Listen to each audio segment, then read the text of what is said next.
အားလုံးပဲမင်္ဂလာပါရှင် Digital Fashion Company မှာကျေးဇူးပါရရှင်ညီမအခုဒီဗီဒီယိုလေးမှာဆိုရင်တော့မှတ်ချက်ထဲတဲ့အပိုင်းလေးကိုပြောပြပေးမှာပဲဖြစ်ပါရရှင်ဥပမာအနေနဲ့ညီမတို့ကဘယ်လိုအခြေအနေမျိုးတွေမှာမှတ်ချက်ထဲလဲဆိုတော့ကိုကနေကိုပို့တဲ့အခါမျိုးတွေပဲဖြစ်ဖြစ်ဒါမှမဟုတ်တလီသမားကိုအလိုက်တဲ့အခါမျိုးတွေပဲဖြစ်ဖြစ်ပေါ့နော်ကိုရောင်းချတဲ့ကွန်ပျူတာလေးကကြိုးကြည့်လွယ်တဲ့ပစ္စည်းမျိုးဆိုရင်တော့ပေါ့နော်ကြော်ထိခိုက်လွယ်သည်ဆိုတဲ့ဟာမျိုးလေးတွေကိုရေးပေးနိုင်ပါတယ်တကယ်လို့ညီမတို့ကဒီမှာချုပ်ကိုပိုင်လေးကိုရောင်းတယ်ဒီချုပ်ကိုပိုင်လေးကိုမဖိရဆိုတာမျိုးရေးချင်တဲ့အခါမျိုးတွေမှာဒီမှတ်ချက်ထဲမီဆိုတဲ့နေရာလေးမှာရွေးချယ်ပေးလို့ရပါတယ်ဒီတော့ညီမကမဖိရဆိုပြီးတော့ရွေးချယ်လိုက်ပါမယ်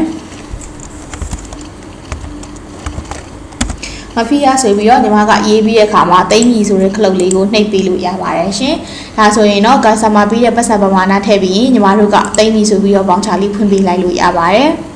။ဒါဆိုရင်တော့ဒီဘောင်ချာလေးကိုညီမတို့ကအယောင်စိမ်းရင်းထဲမှာသွားကြည့်ရတဲ့အခါမှာညီမတို့ရဲ့ဘောင်ချာလေးမှာဆိုရင်တော့ဒီမှတ်ချက်မှာမဖိရဆိုပြီးတော့တွေ့ရမှာပဲဖြစ်ပါတယ်ရှင်။ဒီတော့ဒါလေးကညီမတို့ရဲ့ဖောင်ချာနဲ့ပတ်သက်ပြီးတော့မှဒီမှတ်ချက်ထဲတဲ့အပိုင်းလေးတွေကိုပြပြပေးသွားတာပဲဖြစ်ပါရဲ့ရှင်အားလုံးပဲတာယာအေးချမ်းသောနေ့ရက်လေးဖြစ်ပါစေရှင်ကျေးဇူးတင်ပါတယ်ရှင်